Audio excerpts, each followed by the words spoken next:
কিছু পাতা ঝরে গেলে নীরবে সন্ধ্যা এসে দাঁড়ায়। মস্ত আকাশ মানাও পারে নিদারুণ বিষাদ করা নাড়ায়। আমি আছি আজও ঠিক সেখানেই, আলগোছে যেখানে রেখেছিলে, ঠিক সেখানে দিন পেরুল তারিখ ও সালের মন্দ্র তালে।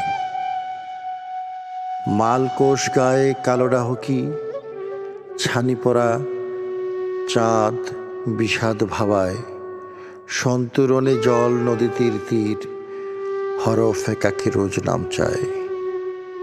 ক্ষণপ্রভা এ এক জীবনে গেরস্থের মতো ঘর হলো না, না কবতী বিষাদ দেনায় শুধু দুঃখ নীলের বন্দনা। সাদা শরৎ হেমন্ত ছিল, শীতেরা পেল বসন্ত বাহার, মহাকাল সব ভূগোল পেরিয়ে স্বপ্নেও পেল না হাটটি তাহার।